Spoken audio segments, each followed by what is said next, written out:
લક્ષ્ય ન્યૂઝ, એક નજર, એક લક્ષ્ય. ધ્રાંગધ્રા શહેરમાં ઠગાઈ કરી કરોડોનું ફૂલેકું ફેરવનાર અંતે ઝડપાયો.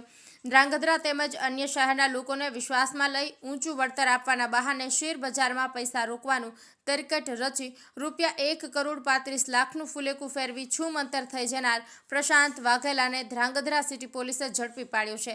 ધ્રાંગધ્રા શહેરના મધ્યમ વર્ગના લોકોને ફૂસલાવી કરોડોની ઠગાઈને અંજામ આપવા બદલ ભાઈ બહેનની જોડી સામે ધ્રાંગધ્રા શહેરના ધીરજભાઈ પરમાર દ્વારા ફરિયાદ નોંધાવવામાં આવતા સમગ્ર મામલો બહાર આવ્યો હતો. જોકે અનેક વેપારીઓ શહેરીજનોના મહેનતના પૈસા હોય પોલીસે સમગ્ર મામલાને આકરા પાણીએ લીધો હતો અને તાબડતોડ પીએસઆઈ AK વાઘેલાની એક ખાસ ટીમ આરોપી પ્રશાંત વાઘેલાના સંભવિત ઠેકાણાઓને તપાસી રહી હતી અને અંતે ધ્રાંગધ્રા સિટી પોલીસે પ્રશાંત વાઘેલાને ઝડપી પાડ્યો છે અને હાલ તેના રિમાન્ડ માંગવા સક્રિય બની છે.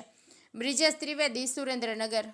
તારીખ 5/9/2025 રોજ ધીરજભાઈ કિશોરભાઈ પરમાર રહે ધ્રાંગધ્રા નાઓએ સિટી પોલીસ સ્ટેશનની અંદર ફરિયાદ નોંધાવેલ કે આ કામના આરોપી પ્રશાંતભાઈ ભરતભાઈ વાઘેલા તથા તેમના બહેને બંનેએ ભેગા મળી અને ધ્રાંગધ્રા શહેરના રહીશો સાથે કુલ ₹1,35,00,000 જેટલાનું ચીટિંગ કરેલ છે, જેમાં પોતાની સાથે આશરે લગભગ 26 લાખ જેટલું ચીટિંગ થયે છે.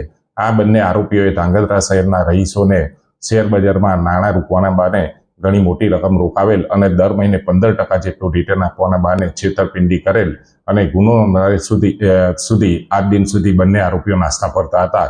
જેમાંથી ગઈકાલે ધ્રાંગધ્રા સિટી પોલીસ સ્ટેશને આ કામના મુખ્ય આરોપી પ્રશાંતભાઈ વાઘેલાને અટક કરેલ છે અને નામદાર કોર્ટમાંથી બિનપાસના રિમાન્ડ મેળવેલ છે.